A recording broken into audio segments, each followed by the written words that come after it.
ओम नमः शिवाय। ಭಾರತ್ ಮಾತಾ ಶಿವಶಕ್ತಿ ಅವತಾರ್ ಓಂ ಮಂಡಳಿ ಸತ್ಯ ಗೀತಾ ಮುರಳಿ ಓಂ. ಪಿತಾಶ್ರೀ ಶಿವ ಬಾಬಾರವರ ನೆನಪಿದೆಯೇ? ಮುರಳಿಯ ದಿನಾಂಕ 23/11/2025. ಶಿವ ಬಾಬಾರವರ ವಾಕ್ಯ. Revise course 1/3/2022. ಓಂ ನಮಃ ಶಿವಾಯ. ದುಃಖದ ಕಾರಣ ಮತ್ತು ನಿವಾರಣೆ. ಮಕ್ಕಳಿಗೆ ಪ್ರತಿಯೊಂದು ಶುಭ ಇಚ್ಛೆಯನ್ನು ಪೂರ್ಣ ಮಾಡುವಂತಹ ನಿಶ್ಚಯ ಬುದ್ಧಿ, ಮಕ್ಕಳ ಪ್ರತಿಯೊಂದು ದುರ್ಬಲತೆಯನ್ನು ಪೂರ್ಣ ಮಾಡುವಂತಹ ದುಃಖಹರ್ತ, ಸುಖಕರ್ತ, ಕಲ್ಯಾಣಕಾರಿ ಶಿವಬಾಬಾ ಮಾತನಾಡುತ್ತಾರೆ. ಒಳ್ಳೆಯದು. ಎಲ್ಲ ಮಕ್ಕಳು ಪ್ರೀತಿಯಲ್ಲಿ ನಡೆದುಕೊಂಡು ಬಂದಿದ್ದೀರಾ ಅಥವಾ ಹಾರಿಕೊಂಡು ಬಂದಿದ್ದೀರಾ? ಹಾರಿಕೊಂಡು ಯಾರು ಬಂದಿದ್ದೀರಾ? ಪ್ರೀತಿಯಲ್ಲಿ ಹಾರಾಟ ಮತ್ತು ನಡಿಗೆ ಇದೆ. ಇಂದು ಎಲ್ಲ ಮಕ್ಕಳಿಗೂ ಜನ್ಮದಿನದ ಶುಭಾಶಯಗಳು. ತಂದೆ ಮತ್ತು ಮಕ್ಕಳ ಜನ್ಮದಿನ ಒಟ್ಟಿಗೆ ಆಚರಿಸುತ್ತೇವೆ ಅಲ್ಲವೇ? ಎಲ್ಲರೂ ಖುಷಿಯಾಗಿದ್ದೀರಾ? ಮಿಲನ ಆಚರಿಸುವ ಮೊದಲು ಎಲ್ಲರ ಮನಸ್ಸಿನಲ್ಲಿ ಯಾವ ಅಲೆ ಓಡುತ್ತಿತ್ತು? ನನ್ನ ಬಾಬಾ ಯಾವಾಗ ಬರುತ್ತಾರೆ? ಯಾವಾಗ ಮಿಲನ ಮಾಡುತ್ತೇನೆ? ಇಂದು ತಂದೆ ಎಲ್ಲ ಮಕ್ಕಳನ್ನು ಕೇವಲ ನೋಡುತ್ತಲೇ ಇರಬೇಕು ಎನಿಸಿದೆ. ಸುಸ್ತಾಗಿದ್ದೀರಾ? ತಂದೆ ಎಲ್ಲರ ಕಾಲುಗಳನ್ನು ಒತ್ತಬೇಕೇ? ಮಕ್ಕಳು ಸೇವೆ ಮಾಡಿ ಸುಸ್ತಾಗಿರುತ್ತಾರೆ ಅಲ್ಲವೇ? ಇಂದು ತಂದೆಗೆ ಆಹ್ವಾನವು ಇಡೀ ವಿಶ್ವದಲ್ಲಿ ಬರುತ್ತಿದೆ. ನೀವು ಎಲ್ಲರೂ ಬಾಬಾರವರಿಗೆ ನೀವು ಸುಸ್ತಾಗಿದ್ದೀರಾ ಎಂದು ಕೇಳುವಿರಾ? ಏಕೆಂದರೆ ತಂದೆಯು ಇಡೀ ವಿಶ್ವದಲ್ಲಿ ಸುತ್ತಾಡಿ ಬಂದಿದ್ದಾರೆ.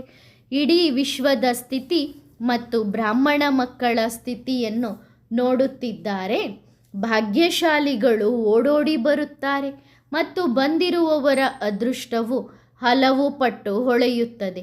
ಹಾಗಾದರೆ ನೀವು ಅದೃಷ್ಟಶಾಲಿಗಳೇ? ಎಷ್ಟು ಭಾಗ್ಯಶಾಲಿಗಳು! ಸರಿ, ಯಾರು ತಂದೆಯನ್ನು ನೋಡಲು ಬಂದಿದ್ದಾರೋ ಆ ಮಕ್ಕಳು ಸಹ ಏನಾಗಿದ್ದಾರೆ? ಭಾಗ್ಯಶಾಲಿಗಳು. ಏಕೆ? ನೋಡಲು ಬಂದಿದ್ದಾರೆ. ನೋಡುವುದು ಮತ್ತು ಸಿಗುವುದು ಎರಡು ಬೇರೆ ಬೇರೆ. ನೋಡುವವರು ಮೊದಲು ಸ್ವತಃ ನೋಡಲು ಬರುತ್ತಾರೆ. ಬುದ್ಧಿಯಲ್ಲಿ ತಂದೆ ಕುಳಿತಿದ್ದಾರೆ, ನಂತರ ಹೋಗಿ ಇತರರಿಗೆ ಹೇಳುತ್ತಾರೆ. ಸರಿ, ಅಲ್ಲಿ ನಿಜವಾಗಿಯೂ ನಮ್ಮ ಬಾಬಾ ಬರುತ್ತಿದ್ದಾರೆ. ಮಿಲನ ಮಾಡುವವರ ಸಾಲು ಬೇರೆ ಮತ್ತು ನೋಡುವವರ ಸಾಲು ಬೇರೆ. ಹಾಗಾದರೆ ನೀವು ಮಕ್ಕಳು ಯಾವ ಸಾಲಿನಲ್ಲಿ ಬರಬೇಕು? ಎರಡೂ ಸಾಲುಗಳಲ್ಲಿ ಏನು ವ್ಯತ್ಯಾಸವಿದೆ? ಮಿಲನ ಮಾಡುವವರಿಗೆ ದೃಢ ನಿಶ್ಚಯವಿರುತ್ತದೆ ಮತ್ತು ನೋಡುವವರಿಗೆ ಸ್ವಲ್ಪ ನಂತರ ನಿಶ್ಚಯವಾಗುತ್ತದೆ. ಅವರಿಗೆ ಸ್ವಲ್ಪ ಸಮಯ ಬೇಕಾಗುತ್ತದೆ. ಒಂದು ಬಾರಿ ಬರುತ್ತಾರೆ, 2 ಬಾರಿ ಬರುತ್ತಾರೆ, ಆದರೆ ಎಲ್ಲಿಯೂ ಹೋಗುವುದಿಲ್ಲ. ಒಮ್ಮೆ ಸಿಕ್ಕ ನಂತರ ಅದು ಎಷ್ಟೇ ಸಮಯದ ನಂತರ ಬಂದರೂ ಖಂಡಿತ ಬರುತ್ತಾರೆ. ಒಳ್ಳೆಯದು. ತಂದೆಯನ್ನು ನೋಡಿ ಬರುವ ಮಕ್ಕಳು ಪ್ರೀತಿಯಲ್ಲಿ ಬರುವವರು. ಬಲೆ ಚೆಕ್ಕಿಂಗ್ ಮಾಡಲು ಬಂದರು, ನೋಡಲು ಬಂದರು. ಆ ಮಕ್ಕಳು ತಂದೆಯ ಹೃದಯದಲ್ಲಿ ನೆಲೆಸುತ್ತಾರೆ. ಈಗ ಇನ್ನೊಂದು ಪ್ರಕಾರದ ಮಕ್ಕಳು. ಇವರು ತಮ್ಮ ಸಂಘಟನೆ ಎಷ್ಟು ದೊಡ್ಡದಾಗಿದೆ ಎಂದು ನೋಡಲು ಬರುತ್ತಾರೆ. ಸ್ವಲ್ಪ ಇನ್ನಷ್ಟು ದೊಡ್ಡದಾದರೆ ನಾವು ಜಿಗಿಯುತ್ತೇವೆ. ಹಾಗಾಗಿ ಇಂತಹ ಮಕ್ಕಳು ಕೇವಲ ಸಂಘಟನೆಯನ್ನು ನೋಡಲು ಬರುತ್ತಾರೆ. ಆ ಮಕ್ಕಳಿಗೆ ತಂದೆಯೊಂದಿಗೆ ಯಾವುದೇ ವ್ಯವಹಾರವಿರುವುದಿಲ್ಲ. ಯಾರಾದರೂ ಅಂತಹವರು ಕುಳಿತಿಲ್ಲ ತಾನೇ? ಕುಳಿತಿದ್ದಾರೆಯೇ? ಮಕ್ಕಳು ಹೇಳುತ್ತಿದ್ದಾರೆ, ನೀವೇ ನೋಡುತ್ತೀರಿ ಬಾಬಾ. ಅದಕ್ಕಾಗಿಯೇ ಕೇಳುತ್ತಿದ್ದೇನೆ. ನೋಡುತ್ತಿದ್ದೇನೆ, ಅದಕ್ಕಾಗಿಯೇ ಕೇಳುತ್ತಿದ್ದೇನೆ. ಸಂಘಟನೆಯನ್ನು ನೋಡಿಯೂ ಬರುತ್ತಿದ್ದಾರೆ. ನಂತರ ತಂದೆಯ ಮೇಲೆ ಪ್ರೀತಿಯಾದರೆ ಆಗಲೂ ಮಾರ್ಜಿನ್ ಇದೆ. ತಂದೆಯ ಹೃದಯವು ವಿಶಾಲವಾಗಿದೆ. ಏಕೆಂದರೆ ತಂದೆ ಎಂದರೆ ತಂದೆಯೇ ಅಲ್ಲವೇ? ಪ್ರತಿ ಮಗುವನ್ನು ಹೃದಯದಿಂದ ಸ್ವಾಗತಿಸುತ್ತಾರೆ. ಎಲ್ಲರೂ ಖುಷಿಯಾಗಿದ್ದೀರಲ್ಲವೇ? ಇಂದಿನಿಂದ ಯೋಚಿಸಿ, ನನ್ನ ಬಾಬಾ ನನಗೆ ಸಿಕ್ಕಿದ್ದಾರೆ. ಆಗ ಎಲ್ಲ ತೊಂದರೆಗಳು ಕೊನೆಗೊಂಡಿವೆ, ಎಲ್ಲ ದುಃಖಗಳು ದೂರವಾಗಿವೆ ಮತ್ತು ನಾನು ದುಃಖಿಯಾಗಲು ಸಾಧ್ಯವೇ ಇಲ್ಲ.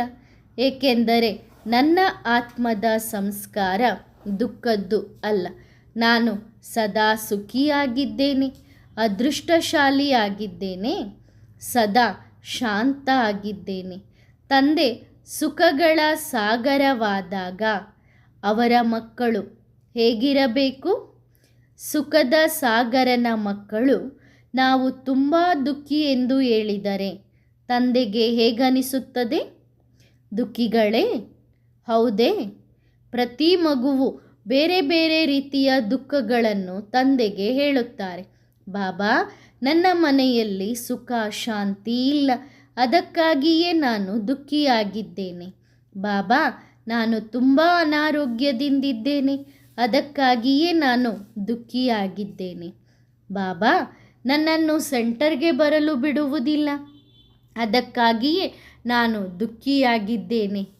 ಒಂದು ವೇಳೆ ದೃಢ ನಿಶ್ಚಯವಿದ್ದರೆ ನಾನು ಮತ್ತು ನನ್ನ ಬಾಬಾ ಮತ್ತು ತಂದೆ ನನಗೆ ಕಲಿಸಲು ಬರುತ್ತಾರೆ ಎಂದು, ನಾನು ತಂದೆಯ ಛತ್ರಛಾಯೆಯಲ್ಲಿ ಬೆಳೆಯುತ್ತಿದ್ದೇನೆ ಎಂದು, ಆಗ ಯಾವುದೇ ದುಃಖವಿರುವುದಿಲ್ಲ. ಏಕೆಂದರೆ ಜವಾಬ್ದಾರಿ ತಂದೆಯದಾಗಿದೆ. ದುಃಖಿ ಯಾವಾಗ ಆಗುತ್ತೀರಿ? ತಂದೆ ಬುದ್ಧಿಯಿಂದ ಹೊರಟು ಹೋದಾಗ ಯಾವಾಗಲೂ ದುಃಖಿ ಆಗುವುದು. ಈ ವಿಶ್ವದ, ಈ ಪ್ರಪಂಚದ ಯಾವುದೇ ವಸ್ತು ಅಥವಾ ವ್ಯಕ್ತಿ ನೆನಪಾದಾಗ ಆಗ ದುಃಖಿಯಾಗುವಿರಿ. ಒಂದು ವೇಳೆ ತಂದೆ ನೆನಪಾದರೆ ಆಗ ಇದು ತಂದೆಯ ಗ್ಯಾರಂಟಿ. ತಂದೆ ದುಃಖಿಯಾಗಲು ಬಿಡುವುದಿಲ್ಲ. ಒಂದು ವೇಳೆ ಯಾರಾದರೋ ಏನಾದರೋ ಹೇಳಿ ದುಃಖಿಯಾದರೆ ಅದು ತಂದೆಯ ಕಾರಣದಿಂದಲ್ಲ. ಯಾರ ಕಾರಣದಿಂದ?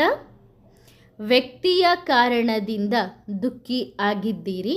ಯಾವುದೇ ವಸ್ತು ಸಿಗಲಿಲ್ಲ ಎಂದು ದುಃಖಿಯಾಗಿದ್ದೀರಿ. ಆದರೆ ತಂದೆ ಹೃದಯದಲ್ಲಿ ಕುಳಿತಿದ್ದರೆ ದುಃಖಿ ಆಗುವಿರಾ? ಒಂದು ವೇಳೆ ಬ್ರಾಹ್ಮಣ ಮಕ್ಕಳೂ ಸಹ ನಾವು ತುಂಬ ದುಃಖಿ ಎಂದು ಹೇಳಿದರೆ ಆಗ ತಂದೆ ಏನು ಹೇಳುತ್ತಾರೆ? ಆಗ ಆ ಮಕ್ಕಳು ಬಹಳ ಒಳ್ಳೆಯವರು. ಯಾರು ಅಂದರೆ ಕಾಡಿನಲ್ಲಿ ಕುಳಿತು ತಪಸ್ಸು ಮಾಡುತ್ತಿದ್ದಾರೆ. ಅವರಿಗೆ ಯಾವುದೇ ವ್ಯಕ್ತಿಯೊಂದಿಗೂ ಲಗಾವಿಲ್ಲ, ಅಂದರೆ ಆಕರ್ಷಣೆ ಇಲ್ಲ. ಯಾವುದೇ ವಸ್ತುವಿನೊಂದಿಗೂ ಆಕರ್ಷಣೆ ಇಲ್ಲ. ಅವರು ಕೇವಲ ತಂದೆಯನ್ನು ನೆನಪು ಮಾಡುತ್ತಿದ್ದಾರೆ. ಪರಿಚಯವಿಲ್ಲದೆ ತಂದೆಯನ್ನು ಕರೆಯುತ್ತಿದ್ದಾರೆ. ಆದರೂ ಸುಖಿಯಾಗಿದ್ದಾರೆ. ಮತ್ತು ಮಕ್ಕಳು ತಂದೆಯ ಮಿಲನ ಮಾಡಲು ಬರುತ್ತಾರೆ. ಇಷ್ಟು ವರ್ಷ ಪಾಲನೆ ಪಡೆದುಕೊಂಡಿದ್ದಾರೆ. ಆದರೂ ಏನು ಹೇಳುತ್ತಾರೆ? ನಾವು ದುಃಖಿ. ಒಂದು ವೇಳೆ ದುಃಖಿ ಆದರೆ ಇಡೀ ಸಂಸಾರಕ್ಕೆ ಸುಖ ಶಾಂತಿಯ ಆಸ್ತಿ ಯಾರು ಕೊಡುತ್ತಾರೆ? ಖಜಾನೆಯೇ ಇಲ್ಲ, ಖುಷಿಯೇ ಇಲ್ಲ, ಸುಖವೇ ಇಲ್ಲ. ಆಗ ಈ ಇಡೀ ಸಂಸಾರಕ್ಕೆ ಖುಷಿ ಯಾರು ಕೊಡುತ್ತಾರೆ? ಮಕ್ಕಳು ಉತ್ತರ ಕೊಡ್ತಾ ಇದ್ದರೆ ಬಾಬಾ ಕೊಡುತ್ತಾರೆ ಎಂದು.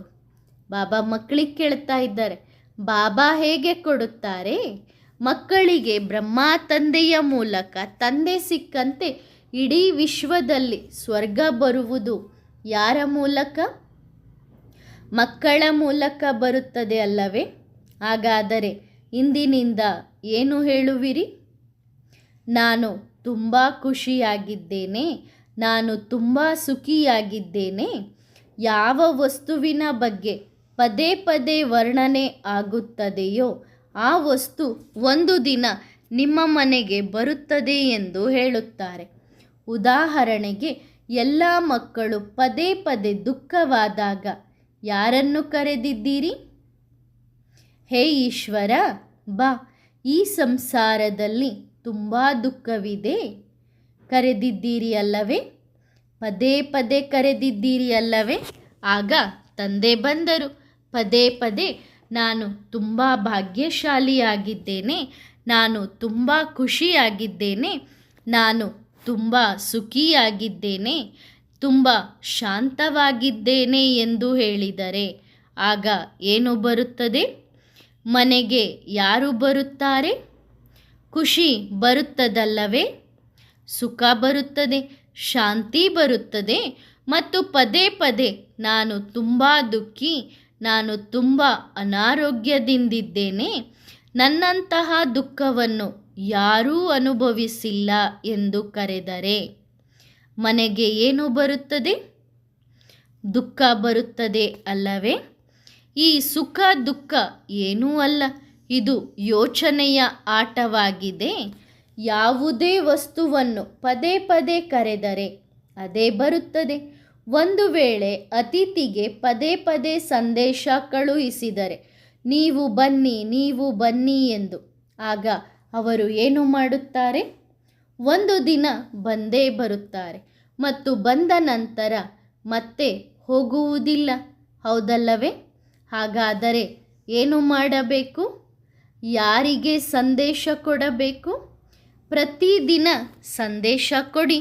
ನಾನು ತುಂಬ ಖುಷಿಯಾಗಿದ್ದೇನೆ, ನಾನು ತುಂಬ ಸುಖಿಯಾಗಿದ್ದೇನೆ, ನಾನು ಸಂಪೂರ್ಣವಾಗಿ ಸರಿಯಾಗಿದ್ದೇನೆ, ಸ್ವಯಂ ಪರಂಪಿತ ಪರಮಾತ್ಮ ನನ್ನ ಮನೆಗೆ ಬಂದಿದ್ದಾರೆ, ಸುಖ ಶಾಂತಿಯ ಗಂಟನ್ನು ತಂದಿದ್ದಾರೆ, ನನ್ನ ಮನೆ ಖುಷಿಯಿಂದ ತುಂಬಿದೆ. ಆಗ ಯಾರು ಬರುತ್ತಾರೆ? ಸ್ವಯಂ ತಂದೆ ಪ್ರತಿದಿನ ಬರುತ್ತಾರೆ. ನೀವು ಕರೆದರೆ ತಂದೆ ಪ್ರತಿದಿನ ಬರುತ್ತಾರೆ. ತಂದೆ ತಮ್ಮ ವಾಗ್ದಾನದಲ್ಲಿ ಪಕ್ಕಾ ಆಗಿದ್ದಾರೆ, ಏಕೆಂದರೆ ತಂದೆ ಒಪ್ಪಂದವನ್ನು ಪಕ್ಕಾ ಮಾಡುತ್ತಾರೆ. ಮಕ್ಕಳು ಕರೆದರೂ ತಂದೆ ಬರುವುದಿಲ್ಲ ಎನ್ನುವುದು ಈ ರೀತಿ ಎಂದಿಗೂ ಆಗುವುದಿಲ್ಲ. ಸರಿ, ಇಂದಿನಿಂದ ಏನು ಮಾಡುವಿರಿ? ಕರೆಯುವಿರಾ? ಈ ಸಂಕಲ್ಪದೊಂದಿಗೆ ಹೋಗಿ, ಇಂದಿನಿಂದ ನನ್ನ ಮನೆಯಲ್ಲಿರುವ ಎಲ್ಲ ಭೂತಗಳು ಹೊರಗೆ ಹೋಗಬೇಕು ಮತ್ತು ನನ್ನ ತಂದೆ ಮನೆಗೆ ಬರಬೇಕು.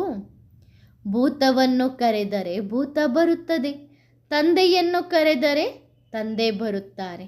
ಭೂತಗಳು ತೊಂದರೆ ಕೊಡುತ್ತವೆ ಅಲ್ಲವೇ? ಭೂತಗಳ ತಂದೆ ಭೂತನಾಥ ಬಂದಾಗ ಎಲ್ಲರ ಭೂತಗಳು ಹೊರಟು ಹೋಗುತ್ತವೆ. ಒಳ್ಳೆಯದು ಮಕ್ಕಳೇ, ಖುಷಿಯ ಗೀತೆಗಳನ್ನು ಹಾಡಿ ಖುಷಿ ಆಚರಿಸಿರಿ. ನನಗೆ ಯಾರು ಸಿಕ್ಕಿದ್ದಾರೆ? ಯಾರು ಈ ದೂರು ಕೊಡಬಾರದು. ಬಾಬಾ, ನಾವು ತುಂಬ ಹಿಂದಿನಿಂದ ಸಿಕ್ಕಿದ್ದೇವೆ, ಮುಂದೆ ಕುಳಿತು ಸಿಕ್ಕಿಲ್ಲ. ಅಂದರೆ ಮಿಲನದಲ್ಲಿ ಹಿಂದೆ ಕುತ್ಕೊಂಡು ಮಿಲನ ಮಾಡಿದ್ದೀವಿ, ಮುಂದೆ ಕುತ್ಕೊಳ್ಳಿಕ್ಕೆ ಅವಕಾಶ ಸಿಕ್ಕಿಲ್ಲ. ಈ ರೀತಿ ಯಾರೂ ಹೇಳಬಾರ್ದು. ಎಲ್ಲರ ಈ ದೂರು ಕಳೆದು ಹೋಯಿತಲ್ಲವೇ?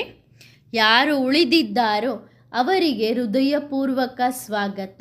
ತಂದೆ ಕುಳಿತಿರುವವರ ಇಚ್ಛೆ ಪೂರ್ಣವಾಗುವವರೆಗೆ ತಂದೆ ಏನು ಮಾಡುತ್ತಾರೆ? ಬರುತ್ತಾರೆ, ಮಿಲನ ಮಾಡುತ್ತಾರೆ, ಇಚ್ಛೆ ಪೂರ್ಣಗೊಳಿಸುತ್ತಾರೆ. ಆದರೆ ಸಮಯವನ್ನು ಗಮನದಲ್ಲಿಟ್ಟುಕೊಂಡು ಸಿಗುತ್ತಾರೆ. ಈಗ ತಂದೆ ಬಂದಿದ್ದಾರೆ ಇಚ್ಛೆಗಳನ್ನು ಪೂರ್ಣಗೊಳಿಸಲು.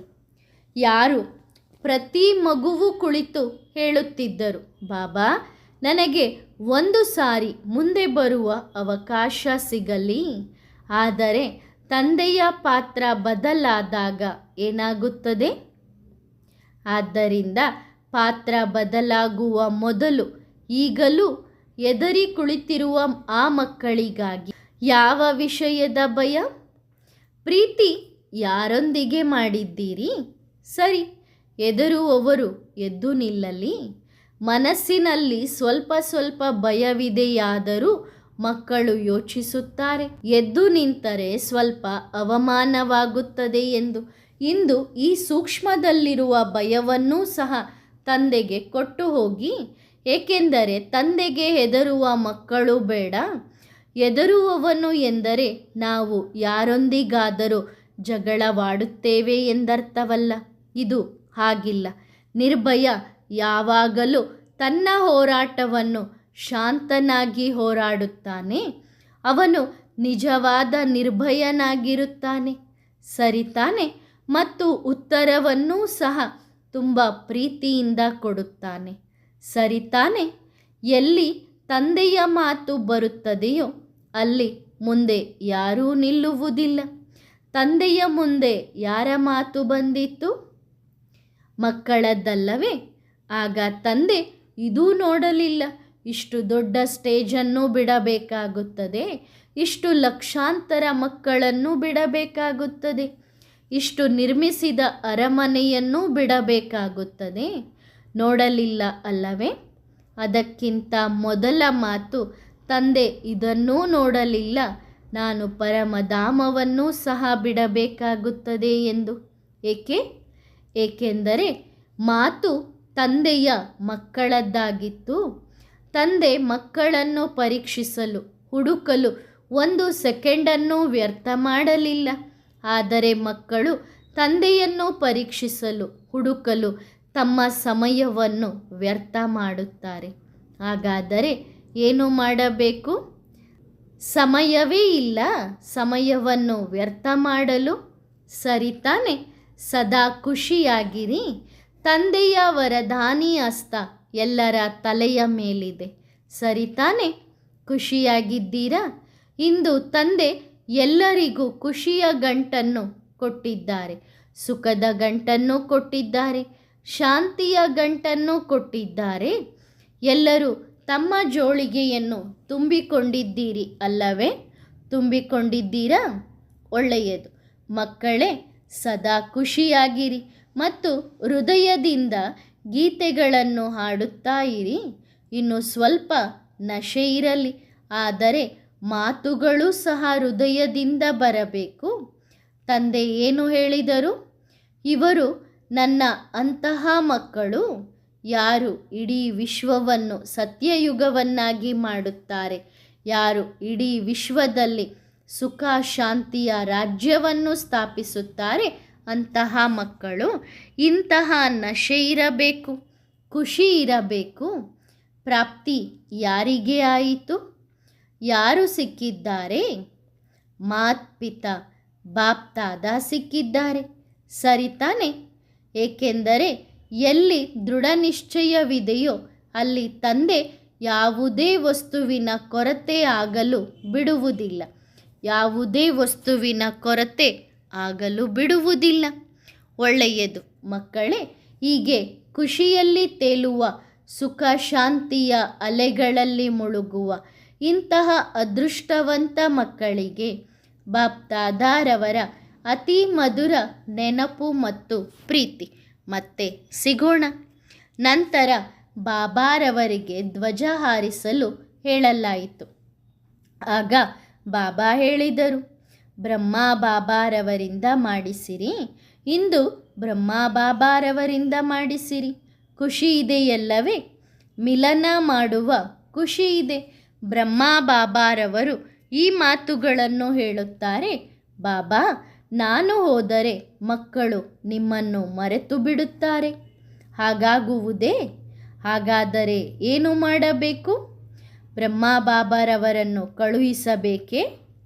ಎಲ್ಲಿಯೂ ಹೋಗಿಲ್ಲ, ಇಲ್ಲಿಯೇ ಕುಳಿತಿದ್ದಾರೆ, ಪಕ್ಕದಲ್ಲಿ ಕುಳಿತಿದ್ದಾರೆ, ಕೇಳುತ್ತಿದ್ದಾರೆ. ಸರಿ ಮಕ್ಕಳೇ, ಮತ್ತೆ ಸಿಗೋಣ, ಬೇಗ ಸಿಗೋಣ. ಮಕ್ಕಳಿಗಾಗಿ ಟೋಲಿ ತೆಗೆದುಕೊಂಡು ಬನ್ನಿರಿ. ಮತ್ತೆ ಬಾಬಾ ಎಲ್ಲ ಮಕ್ಕಳಿಗೂ ಟೋಲಿ ಕೊಟ್ಟು ಮಕ್ಕಳನ್ನು ದೃಷ್ಟಿಯಿಂದ ಸಂತುಷ್ಟ ಮಾಡಿ ಮಕ್ಕಳಿಂದ ಬೀಳ್ಕೊಡುಗೆ ತೆಗೆದುಕೊಂಡರು. ವರದಾನ: ಪವಿತ್ರ ಪ್ರವೃತ್ತಿ ಅಥವಾ ಟ್ರಸ್ಟಿ ಆಗಿರಿ. ಚೆಕ್ ಮಾಡಿಕೊಳ್ಳಿ, ತಮ್ಮ ಪ್ರವೃತ್ತಿಯನ್ನು ಪವಿತ್ರವನ್ನಾಗಿ ಮಾಡಿಕೊಂಡಿದ್ದೀರಾ? ಬುದ್ಧಿಯ ಪ್ರವೃತ್ತಿ ಆಗಿದೆ ಶುದ್ಧ ಸಂಕಲ್ಪ ಮಾಡುವುದು. ವಾಣಿಯ ಪ್ರವೃತ್ತಿಯಾಗಿದೆ ಯಾವುದು ತಂದೆಯ ಮೂಲಕ ಕೇಳುತ್ತೇವೆ ಅದನ್ನು ಅನ್ಯರಿಗೆ ಹೇಳುವುದು. ಕರ್ಮದ ಪ್ರವೃತ್ತಿಯಾಗಿದೆ ಕರ್ಮಯೋಗಿಗಳಾಗಿ ಕರ್ಮ ಮಾಡುವುದು. ಕಮಲ ಪುಷ್ಪ ಸಮಾನ ನ್ಯಾರ ಮತ್ತು ಪ್ಯಾರ ಆಗಿ ಇರುವುದು. ಕರ್ಮದ ಮೂಲಕ ತಂದೆಯ ಶ್ರೇಷ್ಠ ಕಾರ್ಯಗಳನ್ನು ಪ್ರತ್ಯಕ್ಷ ಮಾಡುವುದು ಹಾಗೂ ಪ್ರತಿಯೊಂದು ಕರ್ಮ ಚರಿತ್ರೆಯ ರೂಪದಲ್ಲಿ ಮಾಡುವುದು. ಚತುರತೆಯಿಂದ ಅಲ್ಲ, ಚರಿತ್ರೆ. ಅದು ಸಹ ದಿವ್ಯ ಚರಿತ್ರೆ.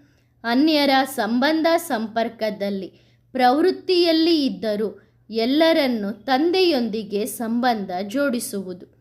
ಈ ರೀತಿ ಪ್ರವೃತ್ತಿಯಲ್ಲಿ ಬ್ಯುಸಿಯಾಗಿರುವುದರಿಂದಲೇ ವ್ಯರ್ಥದಿಂದ ನಿವೃತ್ತಿ ತಾನಾಗಿಯೇ ಆಗುತ್ತದೆ. ಪವಿತ್ರ ಪ್ರವೃತ್ತಿಗೆನೆ ಟ್ರಸ್ಟಿ ಎಂದು ಹೇಳಲಾಗುತ್ತದೆ, ಗೃಹಸ್ಥಿ ಎಂದು ಹೇಳುವುದಿಲ್ಲ. ಒಳ್ಳೆಯದು. ಓಂ ನಮಃ ಶಿವಾಯ.